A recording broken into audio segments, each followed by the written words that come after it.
नमस्कार दोस्तों। आज हम बात करने वाले हैं एक ऐसे टॉपिक पर जिसकी वजह से शायद बहुत सारे लोग परेशान हैं और जिंदगी के बहुत बड़े जाल में फंसे हुए हैं। एक ऐसी जिंदगी जो दिखती तो श्रद्धा और भक्ति से भरी है, पर असल में वह अंधविश्वास, धोखा और समय संसाधन की बर्बादी बन चुकी है। अगर आप भी अक्सर सोचते हो कि मैंने इतनी पूजा की पर मेरे साथ ऐसा क्यों हो रहा है, या फिर आपने देखा होगा कि कोई भक्त कितना कुछ कर रहा है पर सफलता नहीं मिलती, तो यह वीडियो खासकर आपके लिए है। आज हम खुलकर बात करेंगे कि ईश्वर पर भरोसा कब भरोसा नहीं रहता बल्कि एक बड़ा धोखा बन जाता है।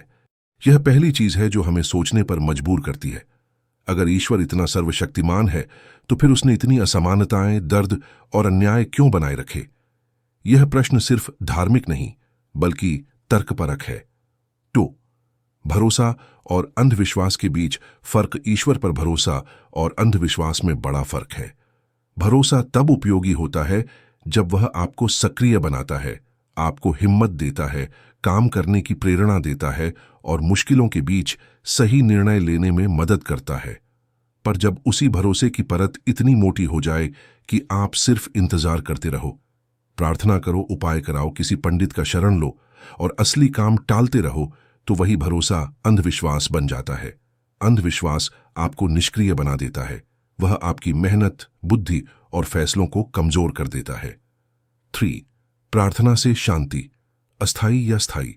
कई लोग कहते हैं कि प्रार्थना से मन शांत होता है, और यह सही है कुछ समय के लिए। पर क्या शांति होने का मतलब समस्या का हल? नहीं। उदाहरण के तौर पर कोई बेरोजगार आदमी सिर्फ रोज प्रार्थना करके क्या उसकी नौकरी आएगी? अस्थायी राहत मिल सकती है, पर असली हल तो कौशल बढ़ाना, कनेक्शन बनाना, इंटरव्यू की तैयारी करना है। अगर आप सिर्फ भगवान पर भरोसा करके इंतजार कर रहे हो तो आप अपने जरिए बदलने का अहम हिस्सा छोड़ रहे हो। 4. धर्म का वाणिज्यिक रूप। हमारा समाज बड़े पैमाने पर धार्मिक संस्थाओं और किन्हीं व्यक्तियों के भरोसे चलता है जो धर्म का कारोबार करते हैं। वे आपकी असुरक्षा और उम्मीदों को समझकर आपको ऐसे उपाय बेचते हैं जिनका कोई ठोस असर नहीं होता। मंदिर प्रवर्तन, पूजाएं, ज्योतिषी की सलाह, इन सब का गलत इस्तेमाल किया जा सकता है। मैं यह नहीं कह रहा कि धर्म या आध्यात्मिकता हमेशा गलत है, पर जब धर्म का उपयोग लोगों को निष्क्रिय करने, उनका समय और पैसा छीनने और उन्हें भ्रम में रखने के लिए किया जाए, तब वह घोर अनुचित है। 5.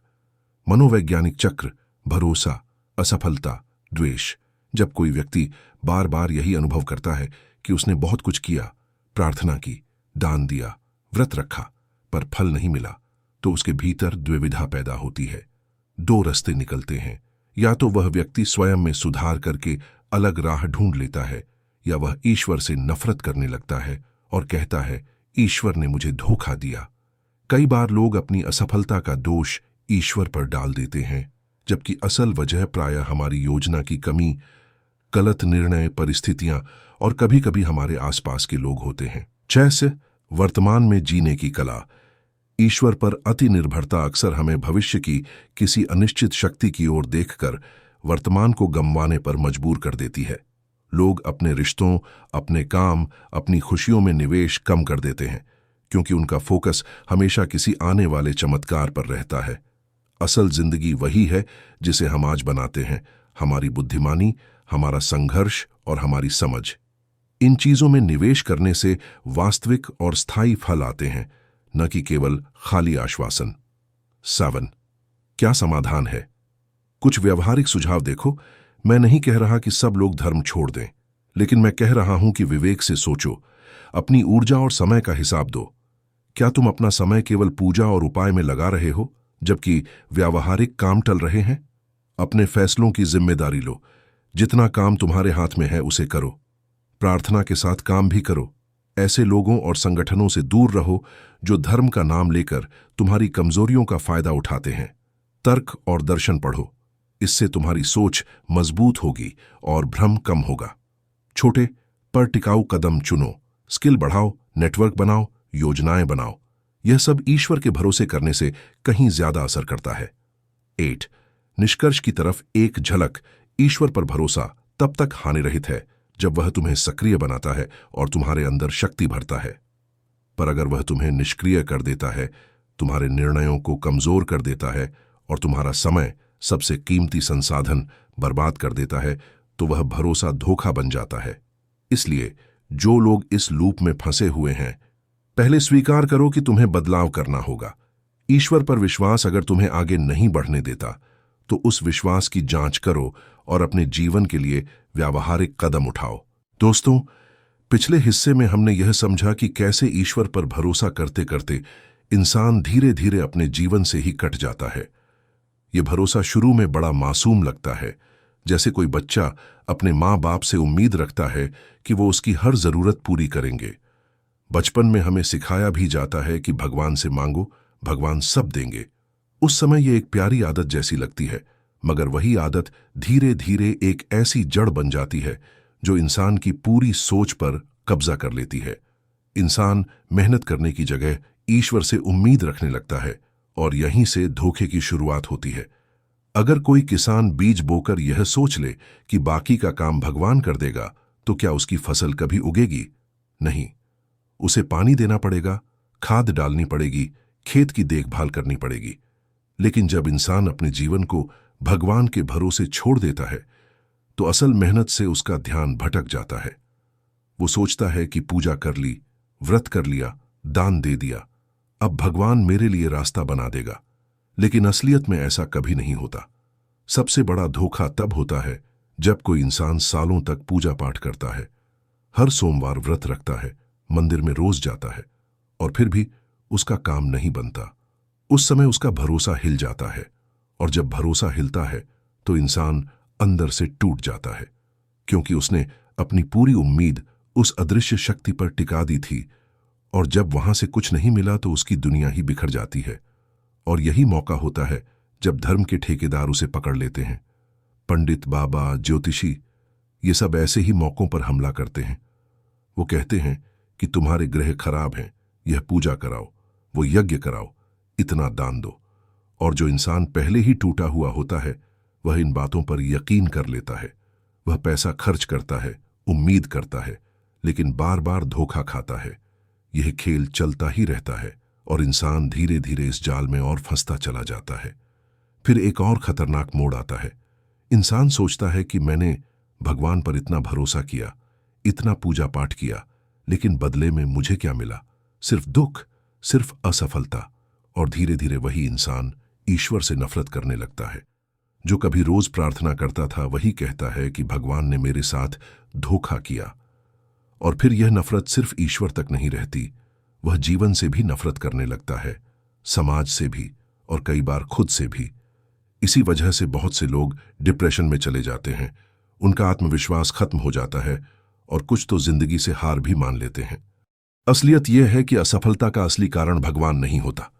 असफलता की वजह कई बार हमारी तैयारी होती है, हमारी योजना होती है, कभी समय हमारे खिलाफ होता है, और कभी हमें बस धैर्य चाहिए होता है। मगर यह सब मानना मुश्किल होता है। आसान होता है भगवान को दोष देना। यही इंसान की सबसे बड़ी गलती है। जीवन दरअसल दो चीजों से चलता है, मेहनत और समझदारी से। अगर मेहनत है पर समझदारी नहीं है, तो मेहनत बेकार हो जाती है, और अगर समझदारी है पर मेहनत नहीं है, तो वह भी अधूरी रह जाती है। लेकिन जब इंसान अपना भरोसा ईश्वर पर टिका देता है, तो वह न तो मेहनत करता है और न ही समझदारी से फैसले ले पाता है। यही भरोसा फिर उसके लिए सबसे बड़ा धोखा बन जाता है। आज के समाज को देखो, जो लोग सबसे ज्यादा भगवान का नाम लेते हैं, वही सबसे ज्यादा दिखावा करते हैं। मंदिरों में करोड़ों का चढ़ावा चढ़ाया जाता है, लेकिन वही लोग गरीब को 1 रुपया देने से कतराते हैं। सवाल यह है कि अगर भगवान सच में है और सब देख रहा है, तो फिर इस अन्याय को क्यों रोकता नहीं है? क्यों अच्छे लोग दुख झेलते हैं और बुरे लोग ऐश करते हैं? यही सोच धीरे धीरे इंसान को यह मानने पर मजबूर करती है कि शायद भगवान सिर्फ एक कल्पना है। अब सवाल यह उठता है कि अगर ईश्वर पर भरोसा धोखा है, तो इंसान करे क्या? सबसे पहला कदम यही है कि हमें स्वीकार करना होगा कि जीवन अनिश्चित है। यहां मेहनत करने के बाद भी सफलता पक्की नहीं है, लेकिन बिना मेहनत सफलता कभी नहीं मिलेगी। दूसरा कदम यह है कि हमें अंधविश्वास से बाहर आना होगा। जो चीजें हमने खुद कभी देखी ही नहीं, जिनके बारे में कोई ठोस सबूत ही नहीं है, उन पर आंख मूंद कर विश्वास करना हमें सिर्फ नुकसान पहुंचाता है। तीसरा कदम यह है कि हमें अपने जीवन की जिम्मेदारी खुद लेनी होगी। अगर हमें सफल होना है तो उसके लिए हमें खुद मेहनत करनी होगी, खुद रास्ता बनाना होगा। चौथा कदम यह है कि हमें दर्शन और तर्क को पढ़ना चाहिए। जब हम समझने लगेंगे कि जीवन अनुभव और समझ से चलता है, तब हमें किसी अदृश्य शक्ति की जरूरत नहीं पड़ेगी। अगर आप भी अपने जीवन में किसी भी तरह के ऐसे चक्कर में, किसी भी तरह के ऐसे झूठे भरोसे में, किसी भी तरह के ऐसे अंधविश्वास में फंसे हुए हैं, तो आज ही उसे छोड़ दीजिए। जीवन को संघर्ष और समझ के साथ देखिए और आज ही अपने मन को यह तय करने दीजिए कि किसी भी झूठे सहारे, किसी भी सुप्रीम पावर या ईश्वर के भरोसे मत रहिए। आपका दिमाग कभी कभी आपको धोखा देगा, आपको पुराने डर और उम्मीदों में बांध कर रखेगा, लेकिन उसे संभाल कर, समझ कर और जागरूक होकर जीवन को जीना ही असली आजादी है। खुद को, अपने विवेक को, अपने अनुभव को ही आधार बनाइए, क्योंकि असली ताकत आपके भीतर है, बाहर नहीं।